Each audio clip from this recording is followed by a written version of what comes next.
In 2011, Eric Ries published the Lean Startup, which has since then become a way of life for many small companies and startups. Today, I'm gonna share with you how 3 companies used Lean Startup to skyrocket their business and what can you learn from them. Let's get into it. Number 1. DoorDash. DoorDash is the US market leader in the on-demand food delivery business, above other top players like Uber or Deliveroo. Last year alone, they had a revenue of over $2.8 billion.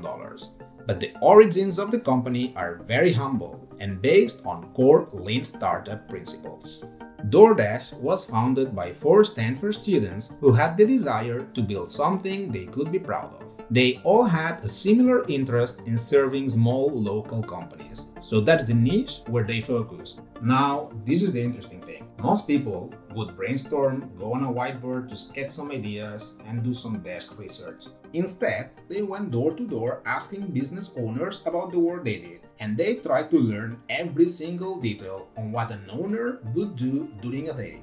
It didn't take them very long until they found out that most small restaurants did not have a delivery service because it was too expensive, and the few that did have it, they absolutely disliked the process.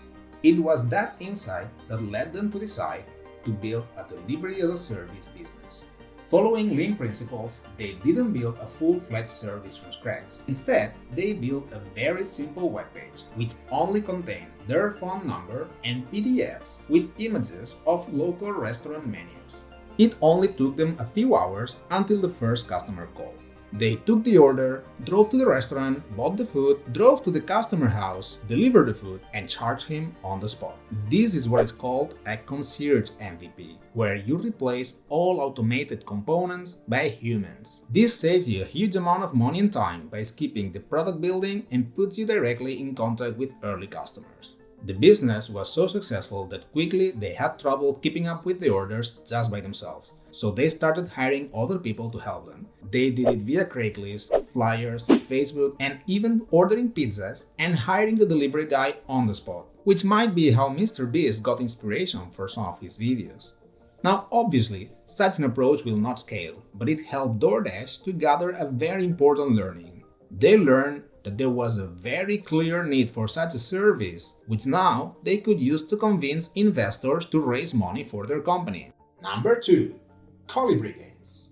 Colibri Games is a mobile gaming studio based in Berlin, which mainly designs idle tycoon games. The company is currently valued in more than $150 million, and their games accumulate more than 100 million downloads. But when they started, they did it in a very simple and cost-effective way. This company was founded by 3 German students who loved Lean Startup principles and understood very well the importance of the build, measure, learn cycle.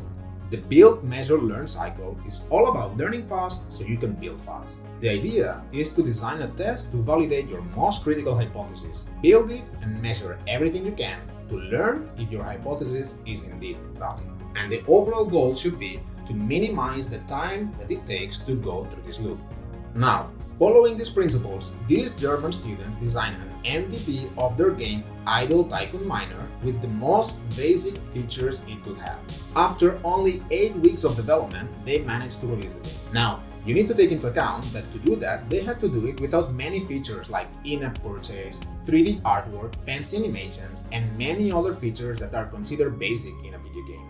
But keep in mind that their goal was only to validate whether players would have any interest in such a game, and for that, they just needed the core gameplay and not much more. From the very beginning, the game showed great retention rate, which indicated to the team that they were onto something. Following their lean mentality, they started releasing new app updates every single week to keep testing new hypotheses. Now, if you compare this with the approach that many startups would follow, you can clearly see why this company was successful. Many companies would have designed a game full of features from the very beginning, spending a lot of time and money on it. But what would happen if after all that investment, the company would learn that people don't like to play the game? Well, basically, they would be in big trouble.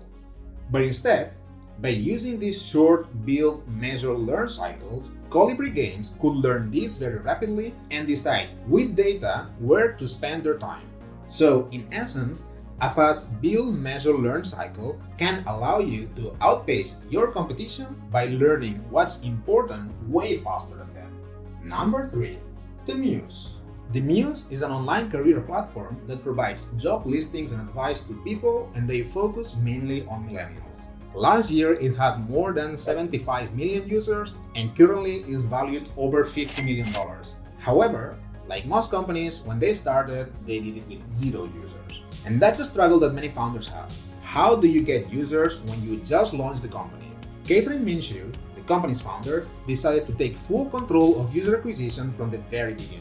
She knew that if she wanted to implement successfully the build, measure, learn cycle, she would need a large user base to be able to gather data and help the team validate the hypothesis they had.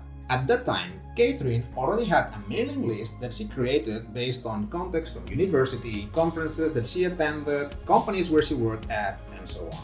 So basically, she used that mailing list to ask for word of mouth. But, and here's the interesting thing, she made it very easy for people to share information about her company. Now, most people, when they have a mailing list, they would just send a long mail about the company with why is it so great, why everyone should use it, and then at the very end, ask to share the word. This approach has mainly 2 problems. 1, it's not very actionable, and 2, most people will not read the full mail, so essentially they will miss the call to action at the end. What Catherine did instead was writing only a couple of lines about the company and created very specific Facebook posts and tweets ready for people to share. This approach works so much better because it doesn't require a lot of reading and it has a very low action barrier for the reader. All they had to do was copy and paste the post that they already had in the mail into their social media. And she essentially followed the same approach when reaching out to bloggers and reporters. She would not just ask them to cover their company, but she would already give them a good, concise, and clear story they could use. Only this on itself already helped the company acquire the first few hundred users, which then they used to test the first user experience on the website. This allowed the team to design a great user experience, which made people happy and more likely to talk to their friends about the platform, essentially generating a snowball effect that helped the company grow already from the very beginning. And this is a very important lesson you can take from the Muse: how to take control of your growth without having to spend huge amounts of money on advertising. And with that said, thank you so much for watching. Make sure to like the video and please subscribe to the channel if you would like to see more videos on how to grow your company, how others did it, and what you can learn from them. Also, please do leave a comment on the video and I'll make sure to reply to every single one of you. Have a great day and see you next time.